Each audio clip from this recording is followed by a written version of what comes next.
Hi there, this is Linda and welcome back to my channel, or welcome if you're new here. Today we're going to be flipping through June 2025 in my Hobonichi Cousin Avec. Let's go ahead and dive right in.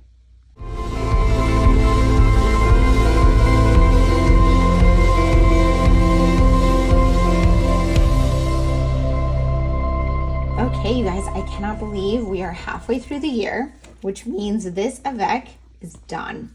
I'm so excited about that, and I will be sharing a flip through of the entire thing here on YouTube. I'm thinking it's going to go a little bit quicker than a regular one. I won't talk through every single page, but I wanted to just have them all in one video. But I do have monthly flip throughs, so if you missed any of the prior months, you can go ahead and check those out. I will link my playlist in the description box below. So you can see it got a little chunky. And it was kind of perfect because I am super happy to be moving to the flat one for July because it's getting a little bit difficult to work in here, but not too bad. So let's just go ahead and dive in. So let's start with this, and I'm going to share more of these specialty pages in the full year flip through. Some of them I haven't shared every month. This one I did finally finish. Essentially what I did for this was sort of like an index where I wrote in kind of what was going on, the main highlight from that page or from that day. So when I was traveling, it was, the location where I was. If something else like bigger happened that day, I would put that in here. And then I also put a lot of references to either when I swatched certain things like new inks or new washi tape, or if I did a media review for a movie or a book, I would reference that here as well. I think I'm going to use something similar in my second Avec, but I'm going to kind of hone my system a little bit. I also included a selfie at the bottom and then just put like a big kind of like highlight from the month. Some of them I really didn't have something. It wasn't a highlight of the month itself, but of the journaling from the month. Okay, so the monthlies. I finished these out in the same style, and I think I'm going to be continuing it just like this in my next one. I do realize now I never went back and filled in the 30th, but that's okay. It's so small. I'm just going to leave it. And I've been doing kind of a collection of stickers, magazine clippings, stamping, pretty much do like one icon per day. I really liked how June came out. And then let's go to the weeklies. Okay, so this is the very start of June, and for the weeklies, this is where I really started to struggle. I love this. I look at it. I'm super thrilled with how it came out. What I'm doing is essentially recapping the day in kind of a highlight facts-based documenting because I like to have this as reference for when I work on Project Life. I like using my stickers. I'm including some doodles. I'm including some photos, washi tape. I love it. The problem is I'm also doing this, something similar in my take a note, and it was too repetitive and I just started dreading doing these pages. So I'm going to switch up how I'm doing these in my second half of the year, but I did want to continue them in June. This week was Week in the Life, so I did want to do something a little bit different because I had so much detailed documenting. So what I did was I just picked a couple of photos from each day, made them collaged across here, and then wrote Week in the Life. And I really love how that came out. So I'm thinking of just doing like different styles every week in my next journal, just to kind of keep it fun and interesting. For this week, I switched it up a little by adding some highlights from the media or like news, things that were going on this month or this week. It was a very busy news week, so I included a lot of that because sometimes I don't want to think about it, but I also like seeing that alongside what's going on in my life and helping to put my life in context of what's going on in the world. Here I have just more of the same, meeting up with friends, adding in washi tape when I had some extra gaps, a few photos. And then this is the last week. The 30th was the Monday of the next week, but I'm putting that one into the next journal because most of that week was in July. And for this one, so you can see I'm switching up kind of what pen I'm using each week too. Pretty much just kind of whatever fountain pen I'm gravitating towards. Sometimes I'm adding bigger words, adding a lot of doodles and stickers, photos. This week I had a lot of fun adding these from Cocoa Daisy. They were super cute. Then moving into the daily pages. So as always, I started June off with my vision board. I love this practice. I think this is one of my favorite parts of my Hobonichi Cousin, and I'm definitely continuing that in the second one. And then I just have my daily journaling. I feel like I'm more journaling, like I do a lot of like collage style, but I also like to just write a lot. So sometimes I have pages that have a lot of words, sometimes I don't.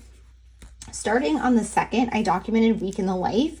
And so I added in these were digitals from the Week in the Life kit from Ali Edwards. So I put them in here to document the days and added in some additional notes in here to help me document my week in the life. Here I just didn't have much to say, but I did put a book review, which I like to be able to have when I have blank pages. I can go back and fill them with media. This was one of my favorite pages. I just love how it came out. Switching up the ink colors using different fountain pens, adding in things printed, screenshots printed off the internet, stickers, stamps up here. This is from my daily calendars. I got 3 daily calendars this year, and it's too much, but I am using them in my spreads to add things in. I don't know if I will get any next year because I have so many extra pieces, but we'll see. This was another one of my favorite pages. I just love the simple doodles, and I like that I didn't add any additional bulk. I added some washi, but that was it. Pretty much it was a flat page, a pen and marker, and sometimes I really gravitate towards that. More journaling, washi, adding in bold titles using my Fudenosuke,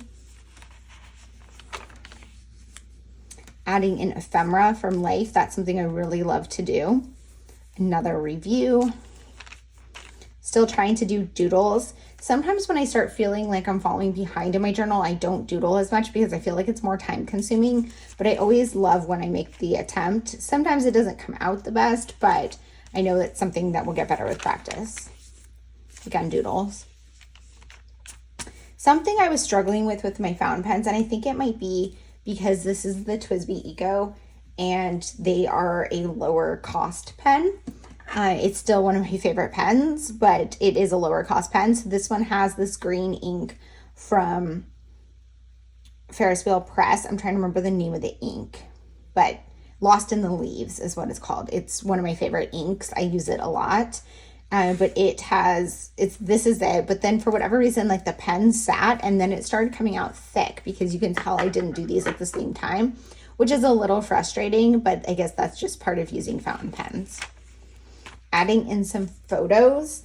I have gone back and forth throughout the years of whether or not I want to add photos in my daily pages. Sometimes it really helps to provide some context of what's going on, but it's also really annoying because I can't just print one photo at a time. I mean, I guess I could, but that's a huge waste of paper and time and everything.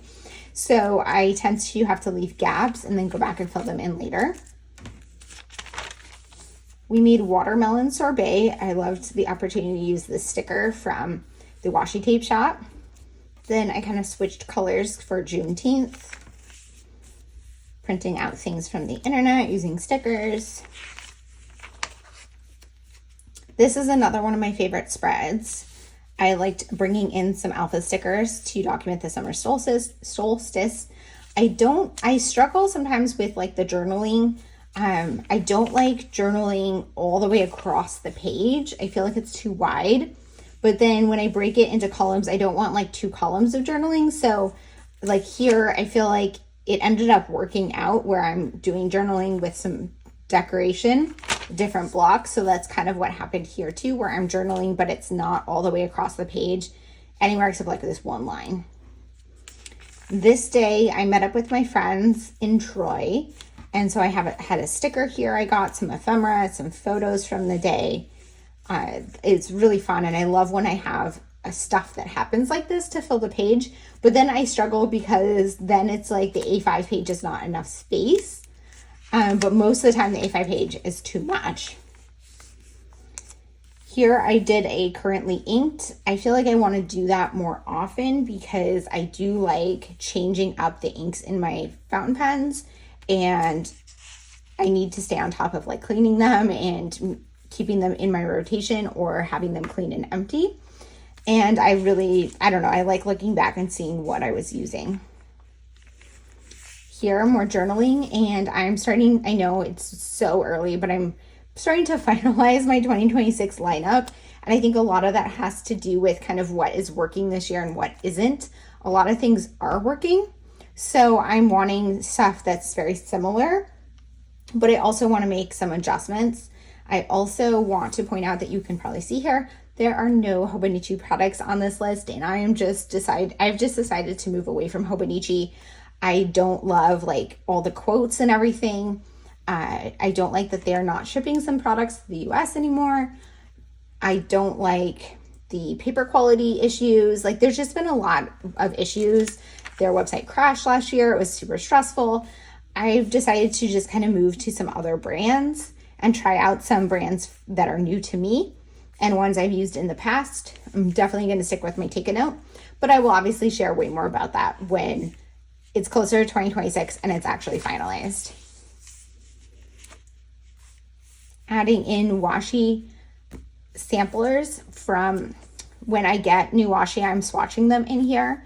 I've been doing that for a long time, but I actually recently just started a washi swatch book, and I will share a little sneak of that. It's a traveler's notebook, and essentially what I'm doing is kind of swatching all of my washi and marking down like the date I got it and where I got it from and the names of the tapes if they're for some of them. For like the Cocoa Daisy ones, I'm putting, the name of the kit. So like here's this washi in here for Flutterby. Here I'm talking about working on my washi organization. Adding in more ephemera. I just love when I have pieces of life to add in here, and I'm trying to do that more. I'm trying to save more pieces for that. Swatching new inks. We went to a concert this day. I did get a business card from where we got ice cream, but they don't do physical tickets anymore. So I just printed out a screenshot of the concert poster. This page, I was using the Cocoa Daisy kits from September. Maybe my favorite kits ever. Here, back to some doodling. I really love how this one came out too. I think this might be my favorite page from this month. And then finishing off the month here. They do give you some blank pages in here, and I had set out with the intention of filling those, but I didn't. And I'm not going to stress about it. I'm not going to worry about going back and filling them in. I'm going to just leave it, move on, and work on the second book. But I will be back with a flip through of the entire journal, sharing my thoughts as it came together, and you'll be able to see kind of the evolution throughout the first 6 months of the year and all those specialty pages and things. Thank you guys so much for being here. If you have any questions or comments, please leave them down below. And as always, I hope to see you guys all in the next one. Bye.